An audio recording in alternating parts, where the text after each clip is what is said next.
Marketing is not a battle between products. Marketing is a battle between perceptions. And it is one company's value chain against a competitor's value chain, and that is perceived by the consumer. That creates the competitive triangle. The marketing mix is composed of the product, price, promotion, placement elements. This marketing mix is also called the offering. These are the independent controllable variables. These are the results of the value chains.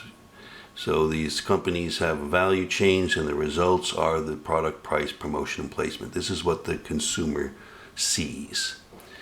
And then you also have, and some people add the people P, or the process P, or the positioning P, and that's okay. These people need to get published, or they're in business and the client doesn't really care how many P's there are. They're just trying to explain something, but that's kind of sloppy. If we want to study this as a science, cause and effect, these are the controllable causes. These are the things we have control over. And the things we don't have control over but are independent, so the independent controllable variables are such as the PESTLE factors and demand and competition. These uncontrollable and controllable variables, causes, give us our effects. And we measure these by sales, market share, our slice of the pie, profit, return on investment. And sometimes the sales are dropping and people usually focus on that. What's wrong? What's the problem? Oh, there are not enough customers.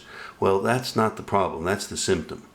The problem is over here. Maybe there's something wrong with the product, or you're not communicating properly, or your price is too low or too high, or there's a new competitor in the market, or there's a social trend. In these PESTLE factors, there's some social trend that leads people to not buy your product. And this marketing system is part of the marketing management process. And it's all about the decision-making process.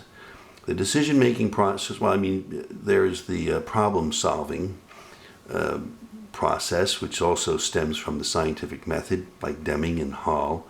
But this is about the marketing system. And sometimes in this decision-making process, you have the experience, the expertise to make a decision, but sometimes you need to do marketing research.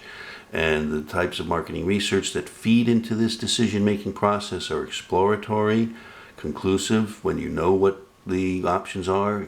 Exploratory is when you don't. You have focus groups and open-ended questions. And then finally, when you implement that decision, you have performance monitoring. So it's all about the decision-making process and communication, the marketing management process. Communication coming in and communication going out. And that's also in life. Success in life also has to do with your decision-making process and communication.